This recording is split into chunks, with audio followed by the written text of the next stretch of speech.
মেলা বসানো হারাম। মেলা যদি কোনো মৌলবি হালাল বলে দিতে পারে, আল্লাহর কসম করে বলছি, আমি এই মাদ্রাসাকে 1 লাখ টাকা এক্ষুনি আমি অ্যাকাউন্টে ঢেলে দিই। কোন বাপের বেটা মৌলবি যদি বলে, চ্যালেঞ্জ স্টেজে এসে বলতে হবে, কোরআন হাদিস থেকে দলিল দিতে হবে। আর আমি বলে যাচ্ছি মেলা হারাম। কোরআনে আছে সূরা ইউসুফে, ইন্না শাইতানা লিল ইনসানি আদুউম মুবিন, শয়তান মানুষের প্রকাশ্য দুশমন। 10টা ছেলে ঘুরছে, 10টা মেয়ে ঘুরছে, যুবতী। শয়তান বললে দে বে, চালিয়ে দে, মেরে দে, পালিয়ে। ঠিক না? কথা বুঝতে পারেন? এইটাতে কি হয় জানে, জো হাসি ও ফাসি।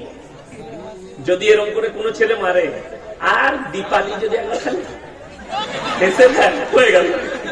কি বুঝলেন? এরপরে এই শয়তান আর পেছু ছাড়বে না। কি বুঝলেন? কিছুটা গিয়ে আবার পো করে ঘুরেছে, ঠিক আছে, ফোন নম্বর দেখাচ্ছে। এই তখন কলম খোঁজে নিয়ে কাগজে লেখে ফেলিয়ে দিলে, আর মনে নম্বর। এই তো চলছে, এটার জন্যই মেলা।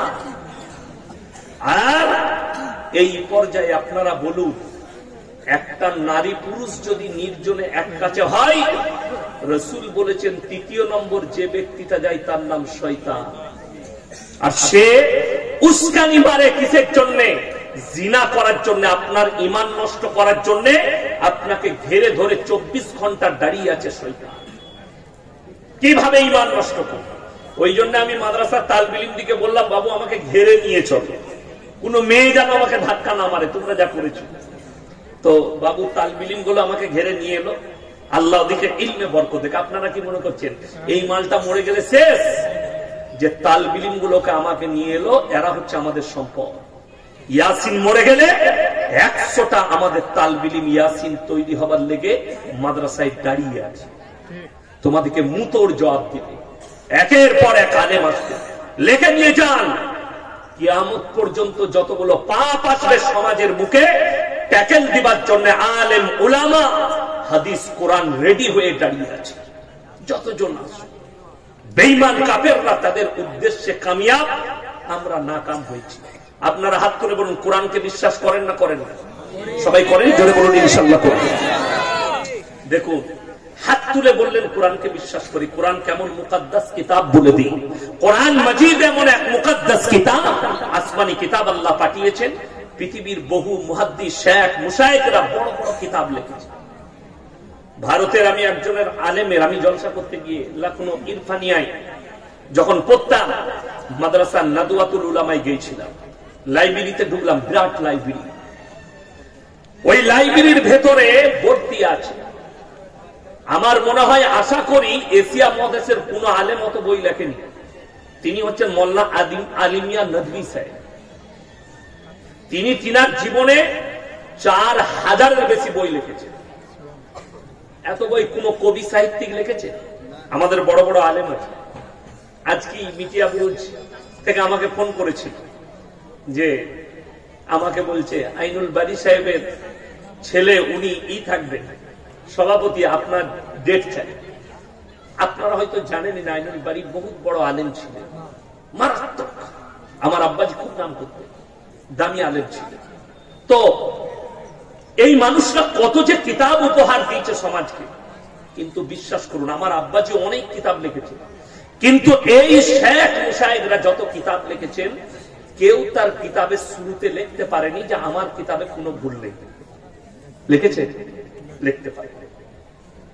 পৃথিবীর যতগুলো সাহিত্যিক আছে, এগুলো তো আলেমদের কথা বললাম, সাহিত্যিক, কবিগুরু রবীন্দ্রনাথ ঠাকুর, বঙ্কিমচন্দ্র চট্টোপাধ্যায়, স্বামী বিবেকানন্দ, ঈশ্বরচন্দ্র সাগর, যারাই লিখেছে, কেউ তার বইয়ে লিখতে পারেনি আমার বইয়ে এতটুকু ভুল নেই।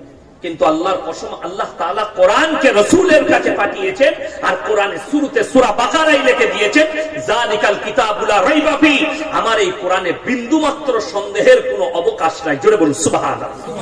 এটা বাকি কারো লেখার ক্ষমতা নেই, একমাত্র কোরআন মাজিদে আছে।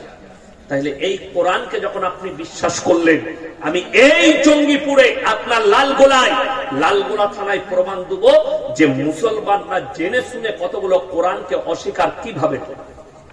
নাম্বার 1, ইসলামে সুদ খাওয়া হালাল না হারাম? হারাম। সবাই মানছেন তো? আপনি মানেন আর না মানে, কোরআনে স্পষ্ট আছে ওয়াহাল্লাল্লাহুল বাই'a ওয়া হারামার রিবা, সুদকে হারাম করেছি, ব্যবসাকে হালাল করেছি, এটা আল্লাহ তাআলা বললেন। রাসূল সাল্লাল্লাহু আলাইহি সাল্লামের হাদিস, কেউ যদি 1 টাকা সুদ খায়, সর্বনিম্ন স্তরের পাপ হচ্ছে মায়ের সঙ্গে 36 বার জিনা করার সমান পাপ। নাউযুবিল্লাহ। আশা করি তাহলে এই গোটা লালগোলা থানায় কোন সুদখোর নাই, কথা বলে না? এই আপনাদেরকে বলছি, এরা ইউটিউবার, আপনারা বলুন নাই তো? আছে। আপনাদের এই এলাকায় আছে? আছে। আচ্ছা বলুন, এই লোকটা যে জেনে শুনে কোরআনে হারাম লেখা আছে, রাসূল হারাম বলেছে, সুদ খাচ্ছে, এই আল্লাহর সঙ্গে যুদ্ধ ঘোষণা করলো না করলো না? এই লোকটা ডাইরেক্ট আল্লাহর সঙ্গে জেনে শুনে যুদ্ধ ঘোষণা করলো। অবাক হবে। মদ হারাম না হালাল? স্পর্শ করা হারাম। নিশাগ্রস্ত জিনিস তোমরা স্পর্শ করো না।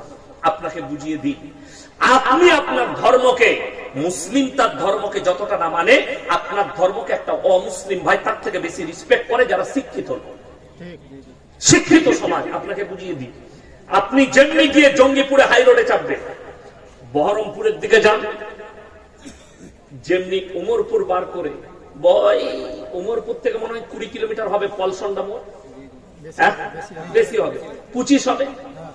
ওই পলসন্ডা মোড়ের 1 কিলোমিটার আগে ডান দিকে একটা ধাবা আছে, পাপ্পুদা ধাবা।